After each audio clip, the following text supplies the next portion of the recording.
현재보다 나은 미래를 기대하는 감정을 묘사해 본다면 어떨까요? 들뜨거나 신이 나거나 확신이 안 들 수도 있을 텐데요.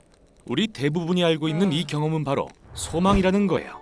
소망은 기대하는 상태이며 인간의 건강한 실존에 필수적이에요. 그리고 성경에서 정말 중요한 개념이죠. 고대 성서 언어에는 소망을 뜻하는 단어가 많고 모두 매우 흥미로운데요.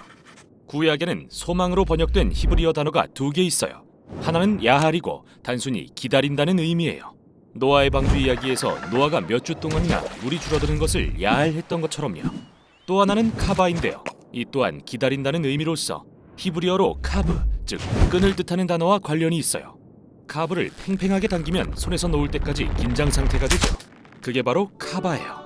어떤 일이 일어나길 기다릴 때 긴장되고 기대되는 그 감정이요. 이사야 선지자는 하나님을 포도나무를 심고 좋은 포도를 카바하는 농부로 묘사해요.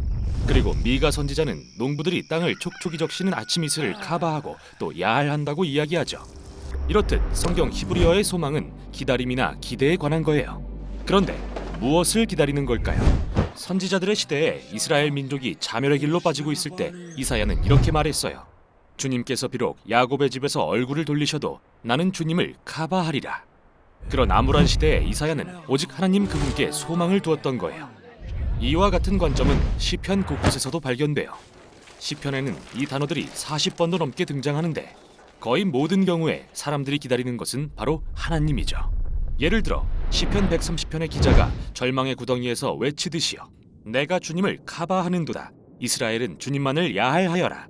주님께만 신실하심이 있고 구원이 그분께 있도다. 성경이 말하는 소망은 사람에 기반한다는 점에서 낙관과는 다른데요. 낙관이란 어떤 환경에서든 결국 상황이 잘 풀릴 거라는 관점을 선택하는 거지만 성경이 말하는 소망은 상황에 초점을 맞추지 않아요. 사실 성경에서 소망을 가진 사람들은 상황이 호전될 증거가 없다는 걸 알면서도 소망을 선택하죠. 호세아 선지자처럼요. 그는 이스라엘이 주변 나라들의 압제에 시달리던 어두운 시대를 살았는데요. 하나님이 고난의 골짜기를 소망의 문으로 바꿔주실 거라고 말함으로써 소망을 선택했어요.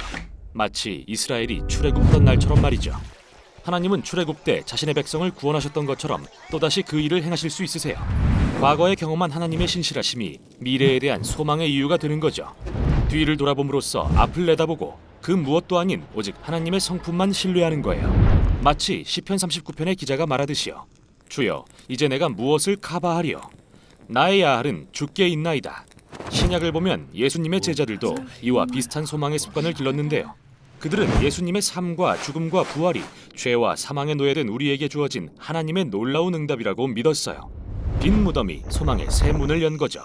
그리고 그들은 엘피스라는 헬라어로 이 기대를 표현했어요. 사도 베드로는 예수님의 부활로 인해 우리가 산 소망을 갖게 되었으며 이로써 다른 인간으로 새롭게 태어난다고 말했어요. 사도 바울은 누차 예수님에 대한 기쁜 소식은 영광의 엘피스를 선포하는 것이라고 말해요. 두 경우 모두 엘피스는 사람, 즉 죽음을 이기고 부활하신 예수님에 기반하고 있어요. 그리고 이 소망은 인간만을 위한 게 아니었어요. 사도들은 예수님께 일어난 부활 사건이 하나님이 온 세상을 위해 계획해 놓으신 일을 예고하는 거라고 믿었어요. 바울은 그것이 피조물도 썩어짐의 종노릇에서 해방되어 하나님의 자녀가 누리는 영광스러운 자유에 참여하게 될 소망이라고 말하죠. 그래서 그리스도인의 소망은 담대하게 인류와 온 세상이 죄와 사망에서 구원받기를 기다리는 거예요. 말도 안 된다는 사람도 있겠죠. 그렇게 들릴지도 몰라요. 하지만 성경이 말하는 소망은 확률에 기초한 낙관이 아니라 하나님이 예비하신 놀라운 미래를 기다리겠다는 선택이에요. 십자가에서 죽으신 분이 부활하신 놀라운 일처럼 말이죠. 그리스도인의 소망은 미래를 내다보기 위해 부활하신 예수님을 되돌아보는 거예요. 그래서 우리가 기다리는 것이죠. 이게 바로 성경이 말하는 소망의 의미입니다.